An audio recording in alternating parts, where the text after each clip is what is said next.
Китай в рамках карантинных мер против COVID-19 закрыл последний порт Далянь, через который ввозилась рыба из России.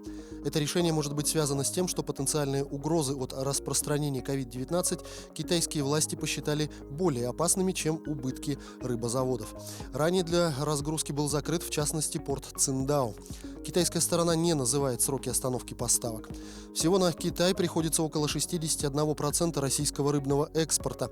В 2019 году его объем превысил 1 миллион тонн, или 3 миллиарда 270 миллионов долларов в денежном выражении. Поставки российской рыбной продукции в КНР осложнились после выявления китайской стороной возбудителя COVID-19 в образцах замороженной рыбной продукции из России. По словам экспертов отрасли, альтернативой внутреннему и китайскому рынку могла бы стать Южная Корея, но и ее порты сейчас перегружены. Существенные проблемы у рыбаков еще начнутся в январе 2021 года. Тогда стартует новый сезон добычи минтая в Охотском море. За первые 3 месяца объема вылова ожидается на уровне 1,2 миллиона тонн, из которых на внутренний рынок поставляется только до 280 тысяч тонн. Но мощностей ни для переработки, ни для хранения оставшегося объема ресурса в России нет. Министерство цифрового развития поддержало предложение разрешить россиянам начинать процедуру оформления банкротства через портал госуслуг.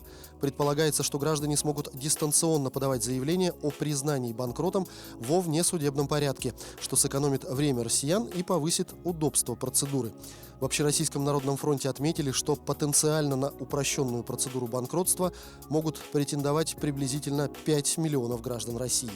С 1 сентября 2020 года оформить банкротство могут граждане, у которых завершено исполнительное производство, а исполнительный лист возвращен взыскателю. Для этого у россиянина должны быть непогашенные обязательства на сумму от 50 до 500 тысяч рублей, закрыто исполнительное производство из-за отсутствия имущества и не возбуждено иное производство после возвращения исполнительного документа взыскателю.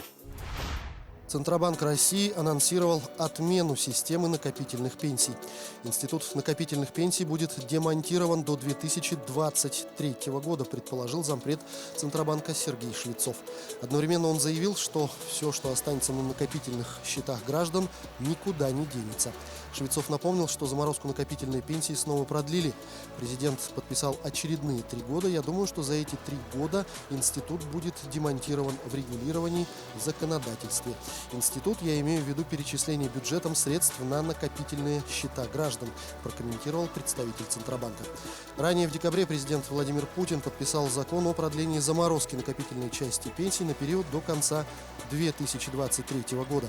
Взносы в пенсионный фонд от работающих россиян не поступают на индивидуальные накопительные счета, а идут на выплаты пенсий нынешним пенсионерам. Новые взносы в накопительную систему заморожены. Российские власти направят свыше 52 миллиардов рублей на доплаты медикам, которые борются с коронавирусом. О подписании соответствующего распоряжения сообщил премьер-министр Михаил Мишустин. Глава правительства потребовал следить за тем, чтобы указанные средства, как и выделенные ранее, быстро и вовремя поступали к адресатам. По его словам, проволочки с выплатами нужно решать в ручном режиме. Кроме того, Мишустин поручил до конца года закупить лекарства для больных с ковидом на январь 2021 года. Важно, чтобы можно было уже в этом году закупить лекарства на январь. Этот вопрос надо решить до новогодних праздников, заключил премьер-министр. В начале 2021 года должно быть принято решение о новой схеме подключения пользователей к газовым сетям. Измененная концепция газификации должна быть доработана до 1 января 2021 года. В соответствии с поручением президента России Владимира Путина, в дальнейшем газификация должна происходить без привлечения средств граждан. Минэнерго еще в конце октября внесло в правительство дорожную карту по газификации регионов страны. Об этом сообщил глава ведомства Николай Шульгинов. Разработанная Минэнерго целевая модель учитывает необходимость наращивания темпов газификации во всех регионах. Для этого предлагается законодательно определить единого регионального оператора газификации. Под его контролем будут проводиться все мероприятия: строительство межпоселковых и внутрипоселковых газопроводов и подведение отвода подводов к границам земельных участков граждан. В Минэнерго также отметили, что важно организовать возможность заключения комплексного договора на поставку газа, подключение и техническое обслуживание сопутствующего оборудования с использованием структур единого окна через МФЦ. Предполагается, что роль единого регионального оператора газификации будут выполнять структуры «Газпрома», что потребует от компании серьезных дополнительных затрат.